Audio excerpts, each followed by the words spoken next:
अस्सलाम वालेकुम। मैं हूं सलीम खालिक और आप लोग देख रहे हैं प्रोग्राम क्रिकेट कॉर्नर। आज हमारे गेस्ट हैं पाकिस्तानी क्रिकेट टीम के कप्तान बाबर आजम। पाकिस्तान टीम न्यूजीलैंड के दौरे पर रवाना हो चुकी है, तो हम उनसे बात करेंगे दौरे न्यूजीलैंड के हवाले से, उनकी अपनी परफॉर्मेंस के हवाले से, उनकी पर्सनल लाइफ के हवाले से। तो मैं अब आप लोगों का ज़्यादा वक्त नहीं लेता, तो आप देखिए बाबर आजम क्या कहते हैं। अस्सलाम वालेकुम बाबर। पाकिस्तानी टीम न्यूजीलैंड के दौरे पर जारी है, जहां पे 3 T20 और 2 टेस्ट मैचेस खेले जाएंगे। अब आप तीनों तर्ज में पाकिस्तानी टीम के कप्तान हैं, तो क्या तैयारी है इस दौरे की? जी, बिल्कुल अल्हम्दुलिल्लाह काफ़ी अच्छी तैयारी हैं और हम देखें सीरीज़ खेलते आ रहे हैं ज़िम्बाब्वे के साथ और उसके बाद पीएसएल खेले हैं और 4 डे क्रिकेट भी चल रही है, तो मेरे ख़्याल से सब टच में हैं। तो काफ़ी कॉन्फिडेंट हूँ और इंशाल्लाह वहाँ पे भी हमें टाइम मिलेगा, हम अर्ली जा रहे हैं और हमें वहाँ की कंडीशंस का पता लगेगा। प्रैक्टिस में मैचेस भी हैं, तो जितना कोशिश होगा, जितना हम उस चीज़ में यूटिलाइज़ हों, जितना हम उस चीज़ को ज़ोक करें, उतना हमारे लिए अच्छा है। सर, न्यूजीलैंड का जो दौरा है आमतौर पर बड़ा मुश्किल होता है वहाँ की कंडीशंस और पिचेस के हवाले से। तो इसको किस तरह से आप देख रहे हैं पाकिस्तान टीम के हिसाब से? मेरे मेरे ख़्याल से इतना डिफ़िकल्ट नहीं होता, वहाँ पे थोड़ा-सा हाँ, थोड़ा-सा बॉल आता है, थोड़ा-सा वो स्विंग होता है, थोड़ी-सी एडजस्टमेंट की ज़रूरत होती है और मेरे ख़्याल से आप जब भी आप बाहर खेलने जाते हैं, कंट्री में जाते हैं, उनकी ग्राउंड्स में खेलते हैं, तो आपको थोड़ा-सा टेक्नीक भी थोड़ी-सी चेंज करनी पड़ती है, आपको वहाँ की कंडीशंस थोड़ी-सी ऑब्ज़र्व करनी पड़ती है कि क्या हो रहा है यहाँ, कैसे आपने खेलना है, कैसे आपने प्लानिंग करनी है बैटिंग, बॉलिंग की लेंथ और क्या आपने उस कंडीशन में क्या शॉटें खेलनी, क्या नहीं खेलनी। तो ये छोटी-छोटी एडजस्टमेंट्स होती हैं, प्लानिंग होती है। तो इंशाल्लाह होपफुल हूँ इस चीज़ पे काफ़ी काम हो रहा है और रिज़ल्ट आपको अच्छे नज़र आएँगे।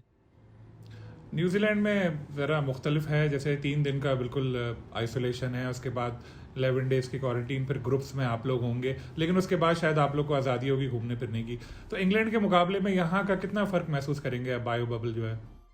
जी, बिल्कुल यहाँ पे इंग्लैंड और इसके बबल में काफ़ी फ़र्क है। थोड़ा-सा स्ट्रिक्ट है यहाँ पे। पहले 3 दिन तो हमने होटल में ही रूम में ही रहना है और उसके बाद हमारे 3 ग्रुप्स बने हैं। इवन कि हमने एक-दूसरे के ग्रुप के किसी भी लड़के से या किसी से मैनेजमेंट के लड़के से मैनेजमेंट के बंदे से भी नहीं मिलना। तो थोड़ा-सा डिफ़िकल्ट होगा, लेकिन ऐसा नहीं है कि हाँ, इससे कोई हमें कोई मसला है या हमें इस चीज़ से हमें कोई प्रॉब्लम होगी, मेरे ख़्याल से ऐसा कुछ भी नहीं है। क्योंकि हम ये चीज़ करते आ रहे हैं, हमें इन चीज़ों का पता है। तो थोड़ी-सी 1-2 दिन के बाद आप यूज़्ड टू हो जाते हैं। तो मेरे ख़्याल से ये चीज़ें तो अब आपके साथ चलेंगी, आपको यूज़्ड टू होना पड़ेगा इसके लिए। तो जब ऐसा क्वारंटीन होता है कि जब आप कमरे में ही हैं, कहीं बाहर नहीं निकल सकते, तो वक्त कैसे गुजारते हैं उसमें? क्या एक्टिविटीज़ होती हैं? मूवीज़ वगैरह देखते हैं या बुक्स पढ़ते हैं?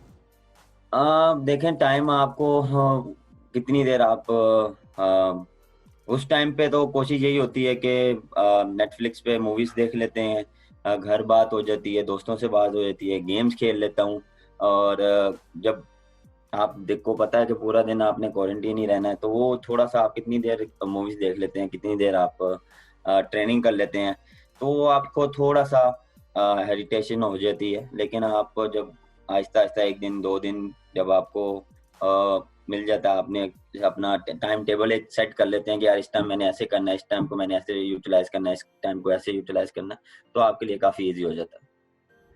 तो इतने अरसा हो गया जो ये जैसे कोरोना की वजह से जो इस तरह हो रहे हैं, बायोसिक्योर माहौल होता है, अलग थलग रहना पड़ता है, तो जैसे एक दो क्रिकेटर्स ने कहा है कि जहनी तौर पे असर पड़ता है प्लेयर्स पे, तो आप एग्री करते हैं इस बात से? सर देखें मेरे ख़्याल से थोड़ा-सा पड़ता है। देखिए पहले तो इतना नहीं था क्योंकि मेरे ख़्याल से इस चीज़ को 6 माह हो गए हैं। तो वो उस चीज़ पे बिल्कुल आपने ग्राउंड और होटल से ग्राउंड, तो उसके बाद आपने सिर्फ़ होटल में रहना है। आप अगर आप टीममेट से मिलना है, उसके अलावा आपके पास कोई एक्टिविटी नहीं है बाहर जाना। क्योंकि मेरे ख़्याल से ये फिर आप जब सोचते रहते हैं, जब आप एक चीज़ रूटीन 24 घंटे वही करते रहेंगे, वही सोचते रहेंगे तो मेरे ख़्याल से स्ट्रेस आएगा। क्योंकि मेरे ख़्याल से इसको थोड़ी देर के लिए कटना भी पड़ता है, थोड़ा आपको इस चीज़ से दूर जाना पड़ता है। कुछ दुनिया में और भी चीज़ें हैं, आपको आउटिंग, शॉपिंग, आप बाहर जाके उनका कल्चर देखते हैं जहाँ भी जाते हैं, तो वो फिर जब आप वापस आते हैं तो आप वो उसके उस क्रिकेट के लिए आप और हंगर आती है, और आपका दिल करता है कि यार फिर आप प्लानिंग करते हैं कि यार मैंने आज ये करना है, और आज सुबह जाके मैंने ऐसे प्रैक्टिस करनी है, या मैच हो तो आपको प्लानिंग होती है। तो ये जब चीज़ मिस होती है तो मेरे ख्याल से थोड़ा-सा आप पे स्ट्रेस आना शुरू हो जाता है। जैसे न्यूजीलैंड की टीम की जो स्ट्रेंथ है आपको पता है, अपनी टीम की भी आपको स्ट्रेंथ पता है, तो क्या लगता है आपको फेवरेट करार देंगे सीरीज में अपनी टीम को आप? बिल्कुल, देखें हमारा न्यूज़ीलैंड के अगेंस्ट काफ़ी अच्छा रिकॉर्ड रहा है। न्यूज़ीलैंड में भी और न्यूज़ीलैंड के बाहर भी। इंशाल्लाह पूरा पुरुम्मीद हूँ, और देखें सारी टीम अच्छी फ़ॉर्म में लग रही है, और जैसे फ़ास्ट बॉलिंग है हमारी यंग, और सीनियर जूनियर्स का जो कम्युनिकेशन हमने बनाया हुआ है, तो वो कॉम्बिनेशन काफ़ी अच्छा बना हुआ है। कोशिश यही कर रहे हैं कि हमने जो यंग लड़के खिलाए हैं उनके साथ उनको एक्सपीरियंस दें, उनके साथ जो सीनियर्स प्लेयर्स हैं उनसे सीखें। तो मेरे ख़्याल से उनको जितना आप खिलाएँगे, जितना कॉन्फिडेंस देंगे, वो आपके लिए अच्छे आपके आप फिर आपको पता लग जाता है कि आप क्या टीम चाह रहे हैं, क्या स्टैंडर्ड्स हैं, उनको पता लग जाएगा। तो आपको फिर एक शक्ल नज़र आ जाएगी कि यार वर्ल्ड कप के लिए ये क्या आपके लिए टीम होगी। तो मेरे ख़्याल से आपको अभी टाइम देखें, नई टीम बनाने में आपको टाइम लगता है। तो कोशिश यही है कि जितना हम इन इस चीज़ को यूटिलाइज़ करें, इन मैचेस को यूटिलाइज़ करें, इन लड़कों को यूटिलाइज़ करें, उतना अच्छा है कि हमारी टीम जल्द से जल्द ठीक हो वर्ल्ड कप से पहले। आप बैटिंग लाइन का ज़्यादातर इंहिसार आपके ऊपर ही होता है, तो इस चीज़ से दबाव में तो नहीं आ जाते आपके? हर सबको ये कहते हैं यार बाबर है ना, बाबर है ना। नहीं, मैं ऐसी कोई प्रेशर की बात नहीं है। हाँ, एक्सपेक्टेशन लोगों की काफ़ी होती है, तो को इस चीज़ को मैं एज़ अ कॉन्फिडेंस लेता हूँ कि हाँ यार, लोग मेरे पे इतना बिलीव करते हैं, तो मुझे भी अपने पे इतना बिलीव करना चाहिए कि मैं उनकी जो वो एक्सपेक्टेशन है उस उन पे उतरूँ। फिर मैं ये नहीं करता कि मैं रिलैक्स हो जाता हूँ कि यार हो गया तो हो गया, नहीं। मैं ये करता हूँ day by day improvement, day by day अपनी जो ट्रेनिंग है उसको अपने कंफर्ट लेवल ज़ोन से निकल के मैं ट्रेनिंग करता हूँ। मज़ीद सीख रहा हूँ, क्या मैं मज़ीद अच्छा कर सकता हूँ। तो डे बाय डे आप सीखते हैं, लर्न करते हैं, मिस्टेक भी करते हैं, कभी अच्छा भी करते हैं, अच्छे में से भी आप बुरा करते हैं। तो कोशिश यही होती है कि हर रोज़ कुछ नया सीखें, नया अप्लाई करें, नई चीज़ें ट्राई करें। अच्छा, ये जो कैप्टनसी है उसका प्रेशर तो नहीं होगा आपके ऊपर, क्योंकि बैटिंग का भी आपके ऊपर दबाव सारा, अब तीनों तरफ में कैप्टनसी भी आप करेंगे। नहीं, मेरे ख़्याल से मेरे पे इतना कोई प्रेशर नहीं है। देखें, बैटिंग के टाइम आप सिर्फ़ बैटिंग के बारे में सोचते हैं। उस दौरान को आपको मेरे ख़्याल से मेरे दिमाग में तो कुछ नहीं आता। उस टाइम आप मैं मेरा फ़ोकस सिर्फ़ बैटिंग पे होता है। हाँ, उसके बाद जब आपने और चीज़ें फ़ील्डिंग में आप कप्तानी के बारे में सोचते हैं, जब बाहर होते हैं तो आप सोचते हैं। ये तो चीज़ें आपने सीखनी है, अब रिस्पॉन्सिबिलिटी आई है, तो आप ये नहीं कि आप इस चीज़ को प्रेशर लेके आप बैठ जाएँ कि यार पता नहीं क्या होगा। मैं इस चीज़ पे मानता नहीं हूँ, मैं ये चैलेंजेज़ लेता हूँ। और जिस तरह मेरा व्हाइट बॉल क्रिकेट में डे बाय डे इम्प्रूवमेंट आ रही, टेस्ट मैच में भी इंशाल्लाह आपको स्टार्ट अच्छा मिलेगा और इम्प्रूवमेंट नज़र आती रहेगी आपको। आपके कोचिंग पैनल में दो बड़े अजीम बैट्समैन पाकिस्तान के शामिल हैं, मिसबाउल हक भी हैं और यूनुस खान भी हैं, तो उनसे भी मदद मिलती होगी आपको, और आइंदा भी आप ये सोच रहे होंगे कि यार चलो अच्छा इनसे सीखने का मौका मिलेगा। और बिल्कुल, जिस तरह देखें हमारे 2 मेन जिस तरह यूनुस खान है, लेजेंड हैं, 10,000 रन्स किए हैं, उनसे काफ़ी बात होती है। मिसबा भाई कोच हैं, तो वो काफ़ी हेल्प मिलती है उनसे, और यूनुस भाई से पूछते हैं कि यार कैसे आपने 10,000 कैसे, क्या mind of frame of mind था आपका? क्या सोचते थे? किस कंडीशन में आपने क्या किया था? क्या टेक्नीक?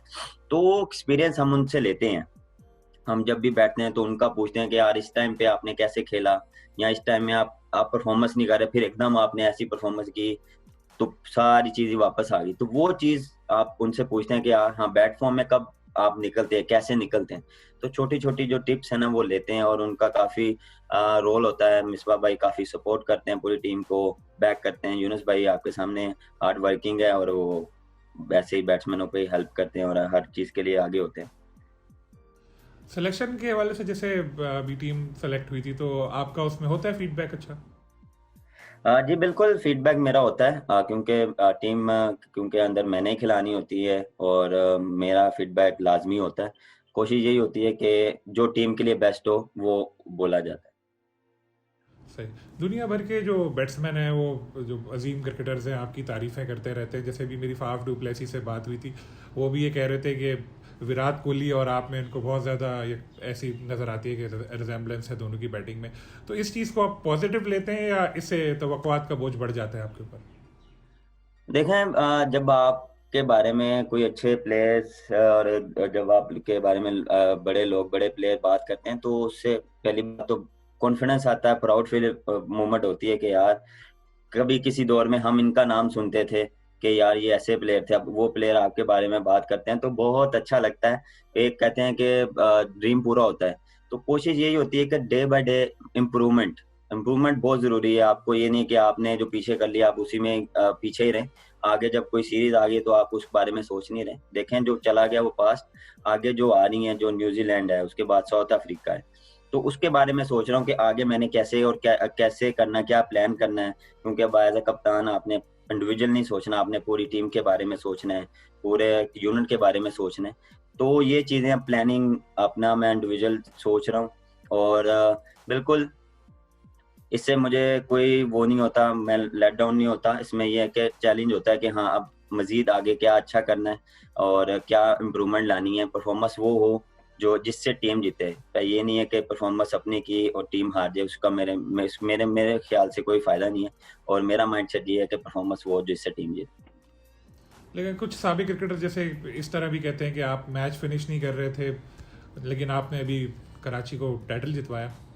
देखिए, बिल्कुल इस चीज़ पे मैं भी एग्री करता हूँ कि जब आप सेट होते हैं, जब आपकी फॉर्म अच्छी लगी हो, तो आपको मैच फिनिश करके आना चाहिए। जिम्बाब्वे का जो मैच था, वनडे, जिसमें मैंने 100 किया था, वो मैच मुझे फिनिश करके आना चाहिए था। तो जिसकी वजह से मुझे लगता है कि मेरी वजह से मैच हार गए थे। अगर मैं वहां पे खड़ा रहता, मैं एंड तक रहता, तो मैच रिजल्ट कुछ और होते। तो ये बिल्कुल इस चीज पे मैं काम कर रहा हूँ, डे बाय डे इस चीज पे भी इम्प्रूवमेंट कर रहा हूँ कि मैं कहाँ पे गलती कर रहा हूँ, कहाँ पे मैं जहाँ के मैं कुछ जो सोच रहा हूँ वो थिंकिंग को पॉजिटिव कर रहा हूँ कि नहीं मैं कर सकता हूँ। तो वो देखें, डे बाय डे आप इम्प्रूवमेंट करते हैं। मैं इस चीज पे बहुत फोकस हूँ कि हाँ, जब आप सेट होते हैं, जब आपके हाथ में चीजें आती हैं, आप फिनिश करके आए। तो इंशाल्लाह इंशाल्लाह होपफुल हूँ और कोशिश भी कर रहा हूँ। और आपके सामने मैंने पीएसएल में भी ऐसा हुआ कि मैच फिनिश किया, उससे पहले भी मैंने मैच फिनिश किए। तो इंशाल्लाह आपको आगे और मजीद इम्प्रूवमेंट नजर आएगी। बाबर, पाकिस्तान के मैदान जो है माशाल्लाह दोबारा से आबाद हो गए। पीएसएल इस बार पूरी हुई क्योंकि कोरोना की वजह से क्राउड इतना नहीं आया। आगे भी बड़ी सीरीज होनी है, अगले साल के भी आपको पता होगा अनाउंसमेंट हो चुकी है। तो इन सब से आप में और ज़्यादा अच्छा खेलने का लगन मिलती होगी, इससे आपको मोटिवेशन मिलती होगी। पहली बात तो बिल्कुल जी, जो क्रिकेट वापस आई, पीएसएल इधर हुआ, श्रीलंका आई, बांग्लादेश, जिम्बाब्वे। देखिए, होम ग्राउंड में जब आप खेलते हैं तो वो अलग ही फीलिंग है। अपने लोगों के सामने खेलते हैं, आप अपने लोगों के सामने परफॉर्म करते हैं, जब आप चेयर अप करते हैं तो वो फीलिंग कुछ और है। वो कॉन्फिडेंस, उस कॉन्फिडेंस की वजह से आप और अच्छी परफॉर्मेंस करते हैं। बिल्कुल, मैं काफ़ी खुश हुआ हूँ कि ये क्रिकेट वापस आई है और मज़ीद आ रहे हैं, बड़ी टीमें भी आ रही हैं। तो बिल्कुल। और जैसे कि अब ऑडियंस अलाउ नहीं है, जिसकी वजह से हम उनको मिस कर रहे हैं और वो हमें मिस कर रहे हैं। लेकिन मैं यहाँ पे क्रेडिट देता हूँ पूरे लोगों को कि जिस तरह वो सपोर्ट कर रहे हैं, टीवी पे बैठ के हर मैचेस देख रहे हैं, तो वो काफ़ी खुशी होती है। आपकी शख्सियत बड़ी सादा सी है, तीनों तर्ज के आप कैप्टन हैं और इतने बड़े बैट्समैन हैं, लेकिन आपसे मिले, आपका स्टाइल देखें तो आप इस तरह से शो ऑफ नहीं करते। तो क्या शुरू से इसी तरह आपका है? अभी तक जहन पे ही नहीं आता कभी यार मैं बाबर आजम हूँ? सर, मुझे ये ना शौक है और ना घर वालों ने ऐसा सिखाया है। बड़ों से यही सीखा कि जितना हम्बल रहोगे, जितना आप डाउन टू अर्थ रहोगे, उतना अल्लाह आपके लिए हेल्प करेगा। तो मेरे ख्याल से ये चीज़ें तो किसी को दिखाने के लिए नहीं है, ये यहाँ किसी को ये बताने के लिए है मैं बाबर आजम को सबको पता है कि क्या है। तो मेरे ख्याल से मैं उसी उसी जो मैं शुरू से चलता आ रहा हूँ, मैं अभी भी वैसे ही हूँ। मेरा में कोई चेंजिंग नहीं आई। जो मैं करता था पहले भी, अभी भी वही करता हूँ। मुझे शो ऑफ करने का बिल्कुल शौक नहीं है। सोशल मीडिया पे भी आप इतने ज़्यादा एक्टिव नज़र नहीं आते। कभी कभी आपकी पोस्ट होती है वो भी रूटीन की है, वन लाइनर्स होते हैं। तो वक्त नहीं होता या ज़्यादा शौक नहीं है? नहीं, वक्त होता है। देखें, वो डिपेंड करता है ना कि आपने किस टाइम पे क्या पोस्ट करना है। कोशिश यही होती है कि वीक में 1 या 2 पोस्ट लगा लिया करूँ। टाइम कभी कभार नहीं होता, कभी कभार होता है, तो वो टाइम मैनेज करना पड़ता है, तो वो उसमें लगा देता हूँ। और सोशल मीडिया इतना यूज़ नहीं, ऑन टू अर्थ बिल्कुल मैं यूज़ नहीं करता, क्योंकि मैं फोकस रख करता हूँ अपने क्रिकेट पे। लेकिन आपके फैंस तो बहुत ज़्यादा हैं और कभी आपके खिलाफ ज़रा सा एक लाइन भी लिख दे तो वो लड़ने पे आ जाते हैं दूसरों के साथ। तो कभी ऐसा तो नहीं हो जैसे दूसरे क्रिकेटर्स के साथ हो कि फैंस घर पहुंच गए हो कि भाई बाबर से मिलना है, ऐसा है? बिल्कुल, हाँ। लोगों ने इतना प्यार दिया, इतना सपोर्ट करते हैं, और इन्हीं इन्हीं की सपोर्ट की वजह से आज मैं इधर हूँ। इनकी दुआओं की वजह से यहाँ पे बैठा हूँ। इनकी दुआओं की वजह से ये सब कुछ जो मुझे तीनों फॉर्मेट की कप्तानी मिली है। और बिल्कुल इनकी सपोर्ट की ज़रूरत है। आ जाते हैं कभी कभार आप, जब नहीं भी होते घर, तो वो कभी कभार मैं 2-3 बार ही ऐसा इंसिडेंट हुआ कि लोग मिलने आ जाते हैं। तो जब मैं होता हूँ तो कोशिश यही करता हूँ कि सारे से मिलूं। अगर मैं घर हूँ तो मैं कोशिश करता हूँ कि जो आया उनको लाजमी मिलूं। चले बस एक दो सवाल बाबर मैं और आपसे करूंगा। आपके जो क्रिकेटर्स हैं आपकी टीम में, ज़्यादातर आपके हम उम्र भी हैं उनमें, उनसे बड़ी आपकी दोस्तियां भी हैं, अब आप कैप्टन बन गए। कभी कभार ऐसा भी होता होगा उनमें से किसी को आप ड्रॉप कर देते होंगे, तो वो क्या नाराज़ हो जाते हैं कि यार तुमने बॉबी मुझे निकाल दिया और मैं तुम्हारा इतना पुराना दोस्त हूँ? नहीं नहीं सर, मेरे ख्याल से दोस्तियां तो बाहर है, वो एक साइड पे है। देखें, मैं पहले तो प्रोफेशनलिज्म है, और उसके बाद टीम है। जो टीम आपको सूट करती है, जो कंडीशन के हिसाब से आपको सिलेक्ट करनी पड़ती है, तो आप उसी हिसाब से जाते हैं। इसमें मेरे ख्याल से कोई भी ऐसा नहीं है कि कोई माइंड करता है कि मुझे क्यों ड्रॉप कर दिया या उसको क्यों ड्रॉप कर दिया। मेरे ख्याल से सब प्रोफेशनल हैं, सब अंडरस्टैंड करते हैं, और सब इस चीज़ पे कोई भी ये नहीं है कि माइंड कोई भी नहीं करता। तो आपकी फिटनेस तो माशाल्लाह बड़ी ज़बरदस्त है, तो खाने पीने में तो बड़ा ख्याल रखते होंगे आप? हाँ हाँ बिल्कुल जी। खाने पीने, सिर्फ खाने पीने पे नहीं, वो यही कि सिर्फ खाना पीना नहीं होता। उसके बाद आपको ट्रेनिंग भी करनी पड़ती है। वो ट्रेनिंग पे मैं अपना फोकस रखा हुआ है, अपने आप को फिट कर रहा हूँ, मजीद फिट कर रहा हूँ। क्योंकि देखें, आप बैक टू बैक क्रिकेट, और क्रिकेट इतनी ज़्यादा हो गई है कि आपको जितना फिट होंगे, जितना आप स्ट्रांग होंगे, तो वो आपको माइंड माइंड को भी हेल्प मिलता है कि आपका माइंड स्ट्रांग होता है, कि आपकी फिटनेस ऑन ग्राउंड में आपको वो हेल्प करती है। तो मेरे ख्याल से जितना आप फिट रखेंगे अपने आप को, जितना अपने आप को अच्छा डाइट रखेंगे, जितना अपने अच्छे आपको रूटीन्स करेंगे, तो आपके लिए फ़ायदा होगा। बहुत बहुत शुक्रिया बाबर। दौरा न्यूजीलैंड के लिए नेक तमन्नाएं आपके लिए, अल्लाह करे जीत कर आए, फिर इंशाल्लाह दोबारा आपसे रब्ता करेंगे। Thank you so much. Thank you so much जी। बाबर आजम की गुफ्तगू आपने सुनी, उम्मीद है आपको पसंद आई होगी। दौरे न्यूजीलैंड के लिए वो बहुत पुरुमीद हैं। एक चीज़ आपने भी नोट की होगी, मैंने भी नोट की, कि काफ़ी उनमें एतमाद बढ़ता जा रहा है, और पाकिस्तान टीम के कप्तान के लिए ये चीज़ बहुत ज़रूरी भी है। जिस तरह वो बॉलर्स का डट कर सामना करते हैं, अब मीडिया से भी बात करते हुए उनका वही एतमाद नज़र आ रहा है, पर्सनैलिटी में भी उनके निखार आता जा रहा है। और न्यूजीलैंड का दौरा, वो तो कह रहे हैं कि इतना ज़्यादा मुश्किल नहीं है, लेकिन अमूमन पाकिस्तान टीम को उधर दुश्वारियों का भी सामना करना पड़ता है। तो उम्मीद है इस बार ऐसा नहीं होगा और पाकिस्तान टीम अच्छा परफॉर्म करके आएगी। फिर इंशाल्लाह किसी और गेस्ट के साथ आपकी खिदमत में हाजिर होगा। अल्लाह हाफिज़।